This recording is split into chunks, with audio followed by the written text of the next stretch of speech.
Hi, I'm Amanda Lewis, and when my colleagues threw me a goodbye forever party, they thought they were mocking me. But the truth about my transfer was something they never saw coming.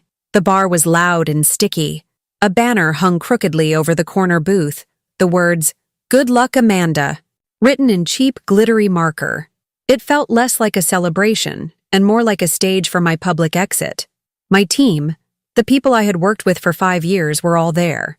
They were smiling, handing me a beer and patting my shoulder, but their eyes told a different story. They thought they were getting rid of me. Before we dive in, make sure to like this video, subscribe to the channel, and drop a comment below telling me, where in the world are you watching from? I love seeing how far this story travels. We're all going to miss you so much, Sarah said, her voice dripping with an insincerity so thick I could practically feel it clinging to my skin. Sarah was the one who always presented my ideas, as her own in meetings.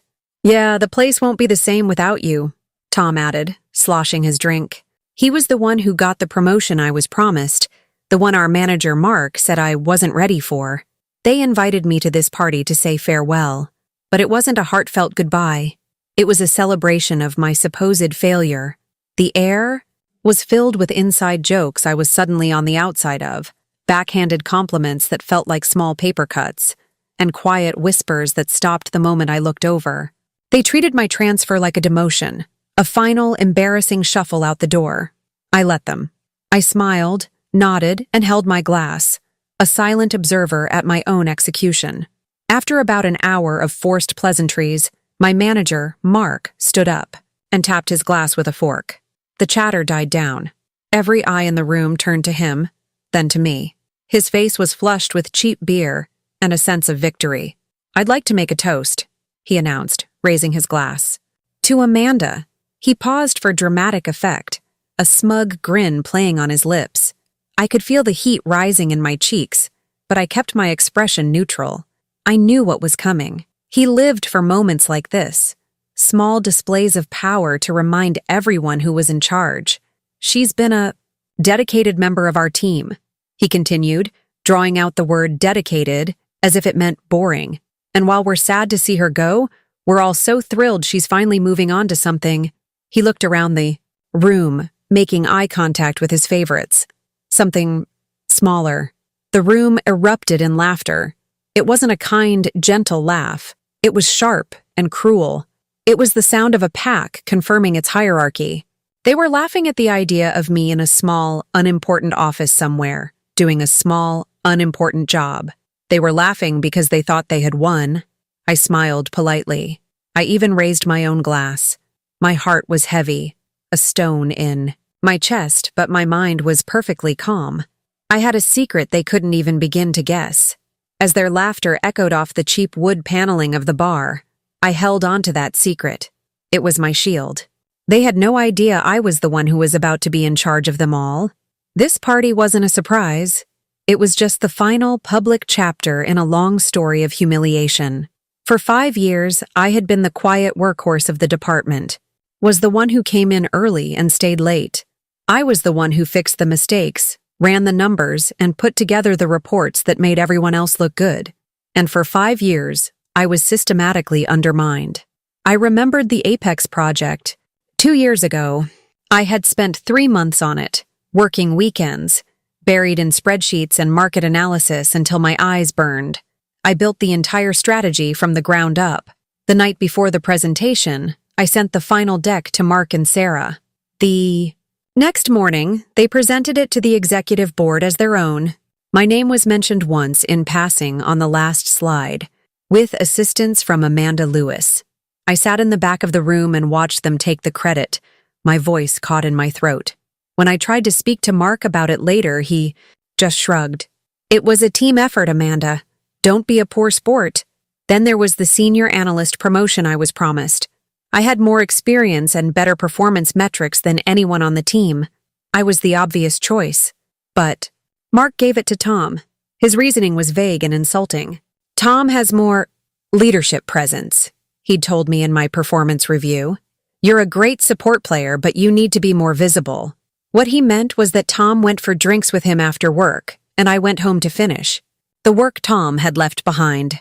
My contributions were constantly brushed aside. My ideas were ignored in meetings, only to be praised when a man repeated them 5 minutes later. I was asked to order lunch, take notes, and plan the office Christmas party, tasks that were never assigned to my male colleagues. Each incident was a small cut, but 5 years of them had left me covered in scars.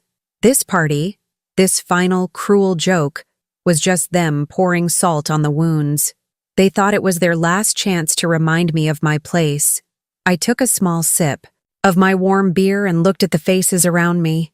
They were all smiling, caught up in the shared joke of my departure. They saw me as the quiet, meek woman in the corner who never fought back. They mistook my patience for weakness. They mistook my silence for acceptance. I sat there, letting the noise of their celebration wash over me, and I remembered the cost of my dedication. I remembered the nights I spent in the office, the fluorescent lights humming above me, long after everyone else had gone home. I ate dinner from a takeout container at my desk while I double-checked the numbers for a report Mark would barely glance at before putting his name on it. I remembered the family events I missed, the friendships that faded, all because I believed that if I just worked hard enough, if I was just good enough, my efforts would eventually be recognized. I was wrong. My dedication was invisible to them. They didn't see the sacrifices. They only saw the result, a well-oiled machine that made their jobs easier. They took, and they never once stopped to acknowledge the person who was giving everything. But my work hadn't been entirely invisible. It turned out, the people who really mattered were watching. Not the managers in our little branch, but the executives at headquarters. They saw the detailed reports. They saw the flawless data. They saw the successful project outcomes. They just didn't see Mark's or Sarah's names. They saw the small signature at the bottom of the raw data files, the one I was required to put there for internal tracking. They saw my name, and they started asking questions. 2 months ago, I received an email. It was from Robert Harrison, the Vice President of Operations at our corporate headquarters in Chicago. The subject line was simple: quick chat. My heart pounded as I walked into the small private conference room to take the call. I thought I was in trouble. Amanda, Mr. Harrison's voice was calm and professional. I've been reviewing the quarterly performance reports from your branch for the past 2 years. The data analysis is exceptional, the most thorough I've seen in the entire company. I was speechless. Thank you, sir. I've also noticed, he continued, that your name is listed as the primary analyst on the foundational data, yet you're never the one presenting the findings. Your manager, Mark, is. Can you tell me why that is? And so, I told him. I didn't complain or sound bitter. I just stated the facts. I told him about the projects, the workflow, and the team structure. I never said, he stole my work. I didn't have to. Mr. Harrison read between the lines. A week later, he called again. We have a problem in that branch, Amanda. A leadership problem. And we think you're the solution. We're creating a new position, Regional Director. You'd oversee your current department and 3 others.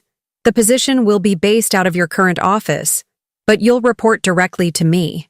He paused. The thing is, we need to handle this quietly. For the next few weeks, no one can know. We'll announce it as a simple transfer. Let them think what they want. So my transfer wasn't a demotion or an exit. It was the biggest promotion of my career.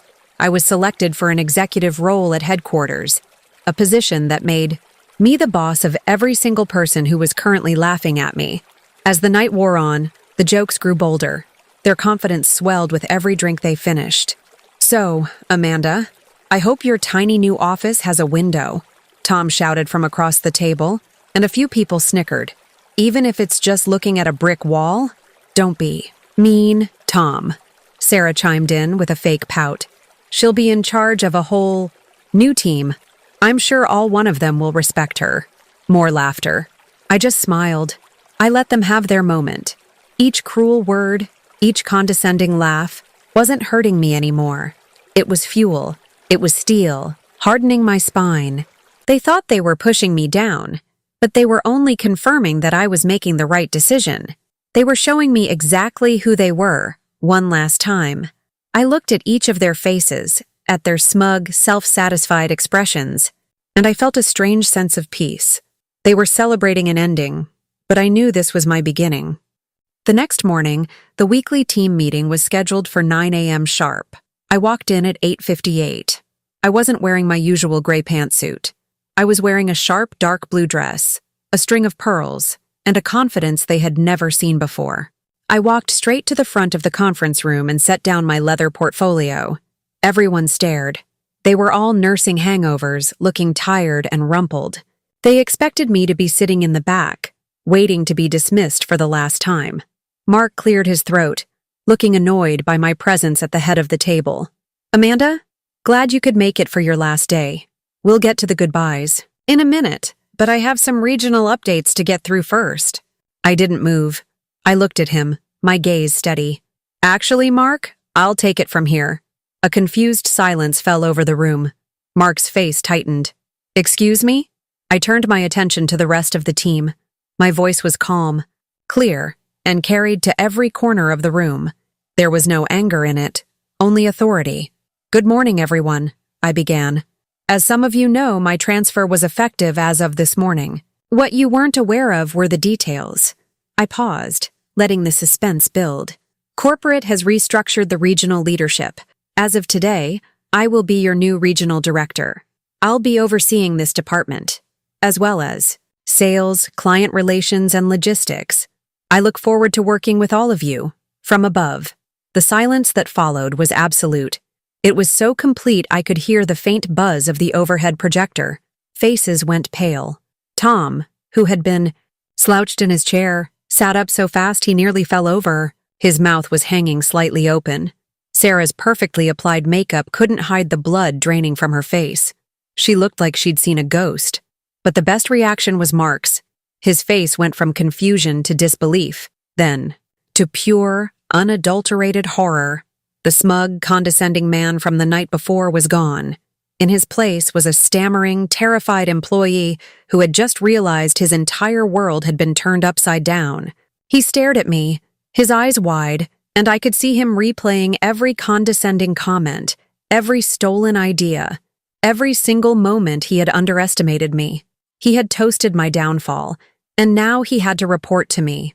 "Amanda, he stammered, unable to form a complete sentence. "I don't understand." "You don't have to understand, Mark," I said calmly.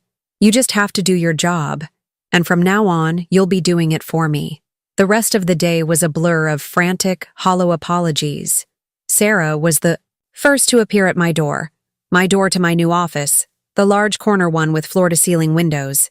"Amanda," she said, her voice trembling slightly, "about last night and, well, everything. I am so sorry. It was just office banter. We were just joking." I looked up from my computer and gave her a cool, professional smile. "I appreciate you stopping by, Sarah. From now on, I expect all your energy to be focused on the Q4 projections. They're due on my desk by Friday."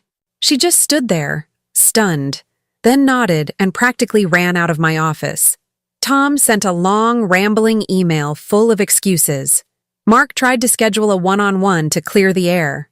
I accepted the meeting, but I kept it strictly professional. I laid out my expectations for his department, my department now, and the new reporting structure. There was no yelling, no bitterness. I didn't need it.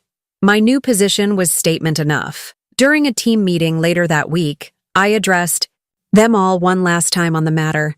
"I know the transition has been a surprise," I said, my voice even. "The past is the past, but let's be clear. Respect isn't given in speeches or apologies. It's shown in actions.